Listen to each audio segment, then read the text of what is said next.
This is your presenter Asloob Mudassar, and I am presenting slide number 111 of the course on laser physics.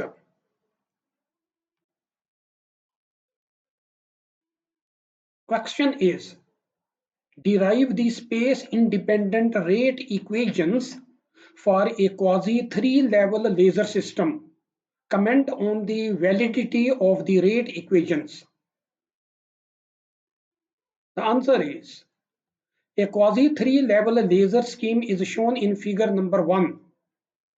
The ground level is labeled as 1, consisting of some sub-levels which are strongly coupled and are in thermal equilibrium. One of the sub-levels will be the lower laser level. For example, in the figure you can see that the caption of the figure is a typical quasi 3-level laser scheme. The ground level is shown to consist of 2 levels. The ground level has been labeled by N1. N1 is the population in level number 1. In the level number 1, which is the ground level, and I have shown 2 levels there, 1 0 and 1 1. So 1 1 is the lower laser level, and there could be many other levels also, but these sub levels are strongly coupled with each other and are in thermal equilibrium. Similarly, this is level number 2, having a population of N2, and label 2 is the level that is the upper laser level. If there are some other levels also present over here, they will be strongly coupled together and will be in thermal equilibrium, and one of them will be the upper laser level, which I have shown over here, that is level number 2 is the upper laser level, and the lasing action will take place from the level number 2 to the level number 1 1. The pumping is done from the ground level 1 to the level number 3. So you see that I have shown the pumping from level number 1 to the level number 3. The level number 3 is a fast decaying level. So the population will not compile in the level number 3, but will suddenly decay, and the population in the level number 3 will remain 0 at all times. So the lasing action will occur from level number 2 to the level number 1 1. Let N1 is the total population of all the ground state sublevels. Let 1 0 is the lowest sublevel of the ground state, and 1 1 is the next higher sublevel, which we assume as the lower laser level. Assume that the energy separation between the sublevels 1 1 and the level 1 0 is of the order of kT. That is, they are thermally coupled.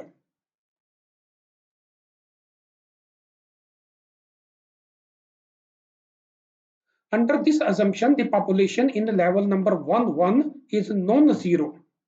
That is, the lower laser level 1 1 will always contain a fraction of N1, where N1 is the population of all the sublevels in the ground level. There is now a finite possibility that the lasing photons can now be absorbed by the population in 1 1. In the level of 1 1 referred to as the stimulated absorption. So you see that there is one possibility, and you know that the stimulated emission will occur from level number 2 to level number 1 1. Since the population in level number 1 1 is not 0 at all times, but it may contain a fraction of the total population N1 could be present in the level 1 1. So the photons which is emitted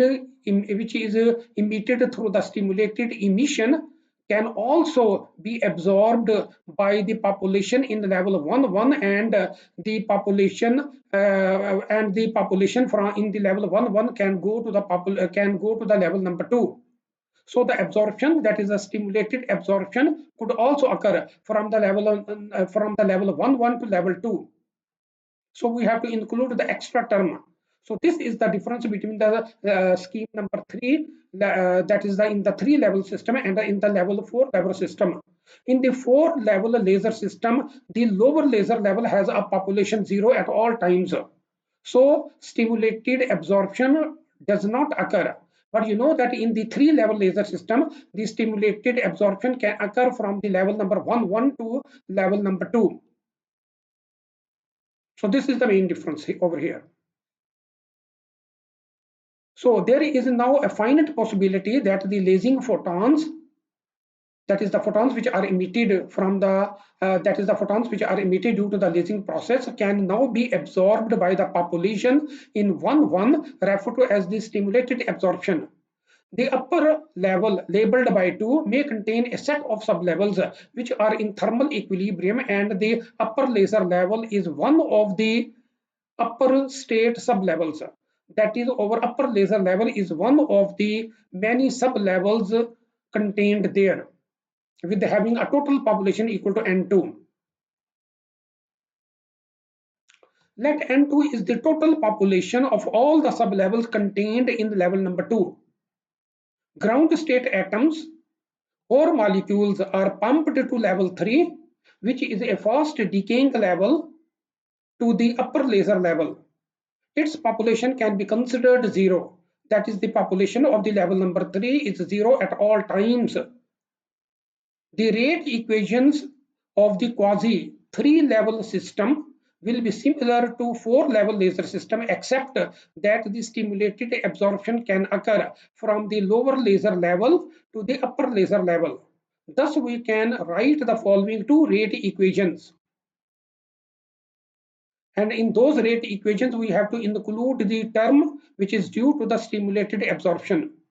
So you see that this is the dN2 over dt is the rate of change of a population in the upper laser level, that is equal to the pumping rate Rp, though it is done to the level number 3, but level number 3 decays very fastly to the level number 2. So in effect we can say that the population that the pumping is done from level number 1 to the level number 2. The next term is minus Be times phi times N2. This is the stimulated emission term. Then we have plus Ba times phi times N1. This is the stimulated absorption term, which can take the population N1 to the upper laser level. And then we have the spontaneous emission term, which is minus N2 over tau, where tau is the lifetime of the level number 2. So this is the population term that describes the rate of change of a population in the upper laser level. And the rate of change of a photon is given by equation number 2, which is d phi over dt is equal to Va times Be times phi times N2. And then we have minus Va times Ba times phi times N1. This is the stimulated emission term, because this term is positive because it will increase the population of the photons, and this term, which is the stimulated absorption term, that will absorb the photon back from the ground level of the laser to the upper laser level. So this is a negative term because it will decrease the number of photons created in the cavity. And then we have a minus phi over tau c, where this is the tau c is the lifetime of the photon cavity, of the photons in the cavity. So these terms are explained next,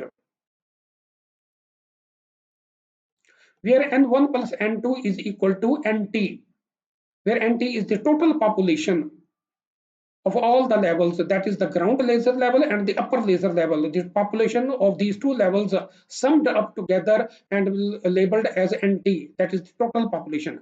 Tau is the effective lifetime of level 2. Tau c is the photon lifetime. Be is the stimulated emission coefficient per photon per mode, and Ba is the stimulated absorption coefficient per photon per mode. These coefficients have been defined in equation number 3 and 4 respectively, where Ba is equal to sigma A times C over V, and Be is equal to sigma E times C over capital V. These terms have also been, that is the stimulated emission coefficient and stimulated absorption coefficient, have also been addressed in one of the previous slides, where we discussed first times the 4-level systems and the 3-level laser systems, where sigma A and sigma E are the effective cross sections for stimulated absorption and emission respectively. Substituting BA and BE gives the following equations. So now we are using equation number 3 and equation number 4. In these two equations, that is equation number 1 and equation number 2, and then the equation 1 and 2 will be transformed into equation number 5 and 6 as given. So we have dN2 over dt is equal to Rp minus sigma E times C over V times 5 times within the parentheses we have n2 minus f times n1 and minus n2 over tau, and then we have d phi over dt is equal to Va times sigma E times C over capital V, and then multiplied by the term in the numerator by n2 minus f times n1, and then minus 1 over tau C, and this all these terms contained in the square bracket multiplied by phi outside it. So in writing equation number 5 and 6, we have used F is equal to sigma A over sigma E. That is the ratio of the stimulated absorption coefficient to the stimulated emission cross section. Let us define N. We are here defining a capital N to be equal to N2 minus F times N1, where capital N is the population inversion. We have f times n1 because the sum of the population is always present in the level n1, that is the lower laser level. So we have n is equal to n2 minus f times n1 as the population inversion. So equation number 5 and equation number 6 can be written in the following forms.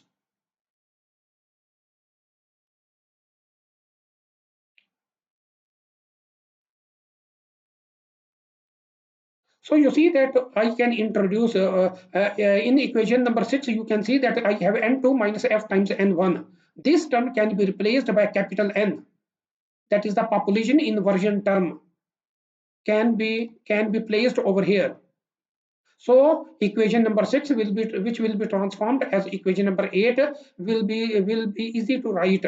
That is, we can just place n over there, which is the population inversion term.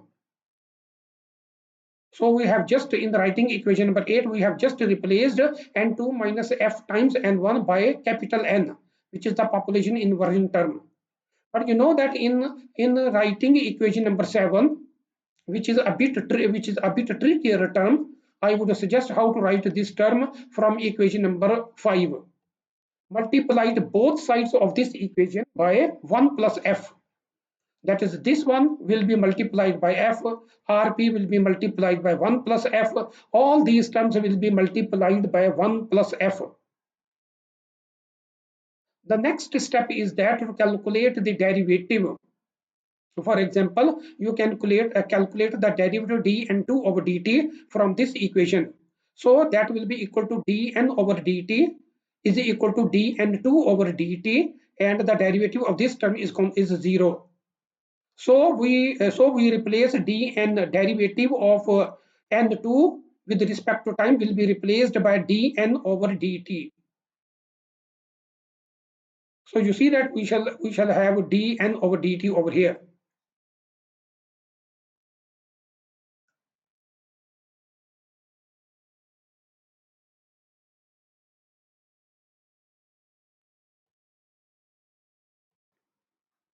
I think that I have made a mistake in explaining the first term on the right hand side of the equation number 7. For example, this equation, how I can write dn over dt. So let me explain this one. Solve this equation for the value of n2. So you can get that n2 will be equal to n plus f times n1. So move this. So solve this equation for n2. That will be equal to n2 is equal to n capital N plus f times n1. And then use this equation. Replace the value of f1 in terms of this equation. So n1 will be equal to nt minus n2. So replace the value of n1 from this equation. So you will have f times f times nt minus f times n2. So move n2 on the other side, that you have 1 plus f times n2. So the final equation over here will be 1 plus f times dn2 over dt, and this will be equal to capital N plus f times nt. So let me say again.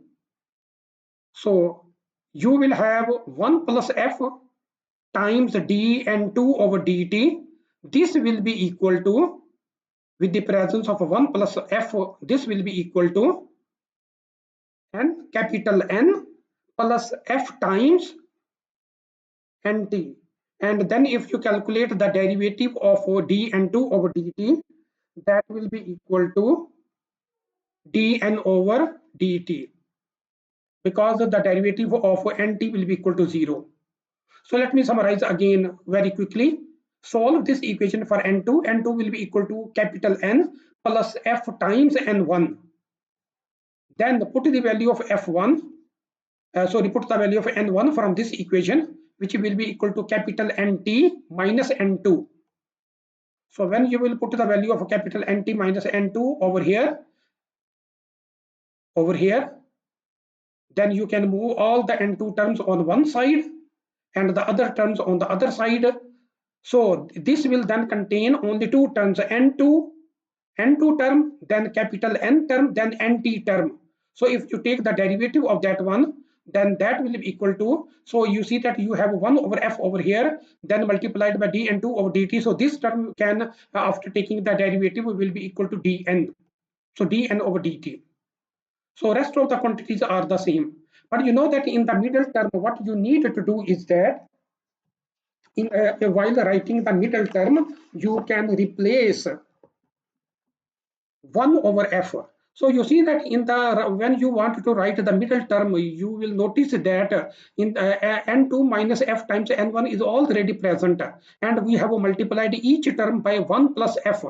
So this will be replaced by capital N, and the 1 plus f which has been multiplied to the middle term will be replaced by its value, that is sigma a over sigma e. So 1 plus f will be replaced by 1 plus sigma a over sigma e. And then to write down this term in the numerator, that is to the value of n2, add the term fn1 and also subtract the term minus fn1, and then introduce capital N and capital NT. That is, introduce this capital N and then introduce this capital NT. That is this. So introducing NT and capital N from here in the numerator of equation number 11, we can get the desired term. So let me say again that in the numerator of this term n2, add f times n1 and also subtract minus f times n1, and then introduce capital N and capital NT. You will ultimately get the third term. So this is how we can write equation number 7, and the writing of equation number 8 in this form was quite simple. These equations can describe the static and dynamic behavior of a quasi 3-level laser system.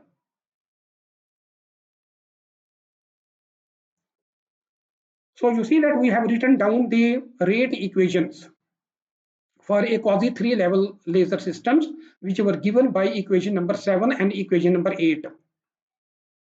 To solve these equations for the transient case, we assume that the pumping is initiated at a time t is equal to 0, where the population of the upper laser level was nearly 0, and the population inversion at time t is equal to was equal to minus f times n1. You know that the population inversion term has been defined to be equal to, that is capital N is equal to n2 minus f times n1. So at a time t is equal to 0, this n2 has a 0 population, so the population inversion term capital N will be equal to minus f times n1. So n at 0, that is the population inversion at time t is equal to 0, will be equal to minus f times n1. And phi of 0 is equal to phi I is equal to 1. We are assuming that there is at least one photon in the cavity, and assume that a single photon is created in time delta t in a unit volume. So VA is equal to 1 because we are considering a unit volume, that a single photon is created in the unit volume. So from equation number 11.8, that is 111.8, from this equation we can write, we can ignore this term 1 over tau c, because this term this term is actually minus phi over tau c, which is equal, which is the term which addresses about the decay of a photon in the cavity. But since the photon has not generated yet, that is the lasing action has not started, we can ignore this term. So we can write this d phi as delta phi, and we can write this dt as delta t. So this delta t can be multiplied on this side. So this dt will be equal to delta time on over here, and this d phi will be equal to delta phi. So we can set delta phi is equal to 1 because the change of a photon will be equal to 1, and this delta dt will be equal to delta t, and we can ignore this second term which is due to cavity photon, which is due to elimination of the photons due to cavity photon lifetime. We can ignore this term, and then we can finally write this term, that is Va times Be times C times N times phi over V into delta t is equal to 1. So in writing this term, we have ignored this third term. We have written down delta dt into delta t. We have written d phi into delta phi, and we have set delta phi equal to 1. So this is what we have written down this term. But you know that we have assumed a unit volume, that is a photon 1 is generated in the unit volume. So we can set the value of Va to be equal to 1.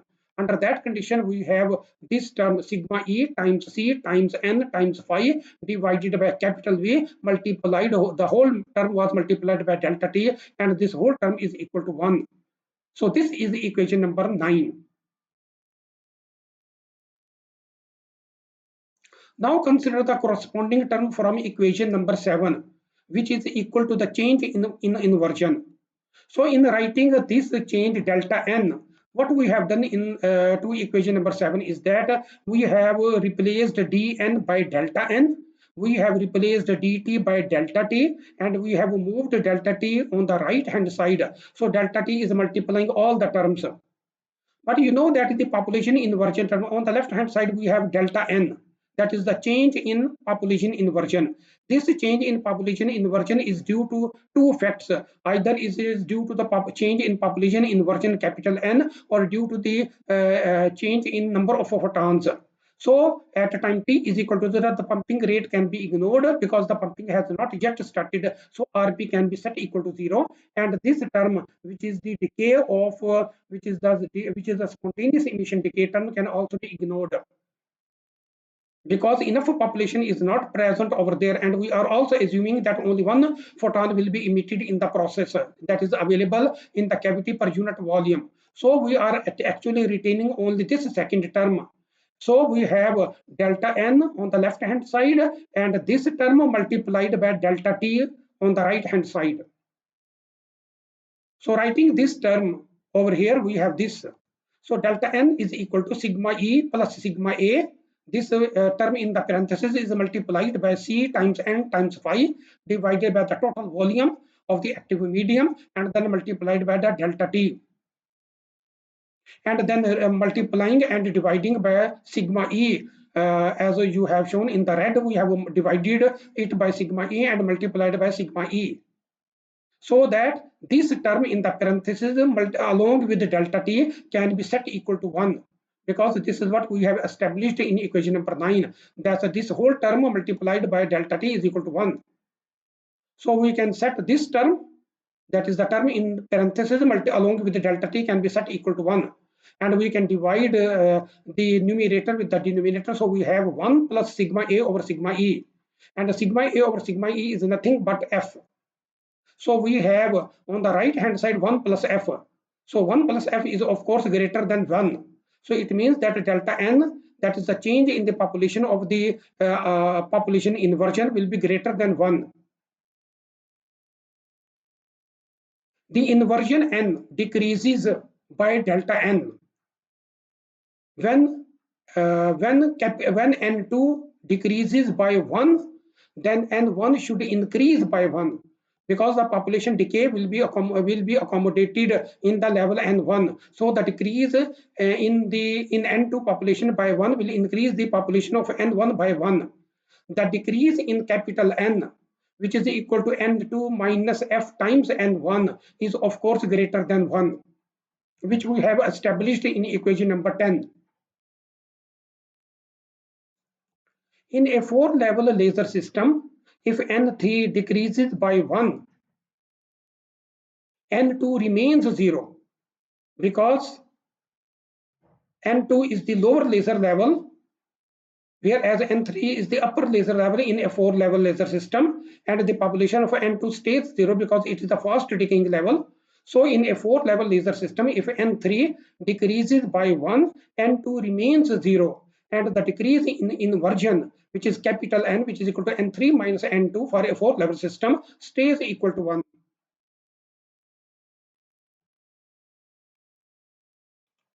The optical output power from mirror number 2 for a 3-level laser system is the same as applicable to a 4-level laser system. So you see that I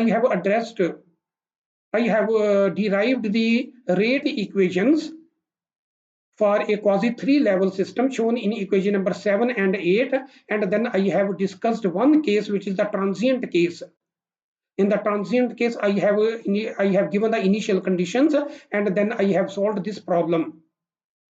That is how we can solve this problem, and how the population change and how the population change in population inversion will take place in a quasi 3-level systems, and what happens to the population inversion in a 4-level laser system under the same conditions. However, the optical output power from a mirror 2 for a 3-level quasi laser system would be the same as applicable to a 4-level laser system. So this is the end of slide number 111.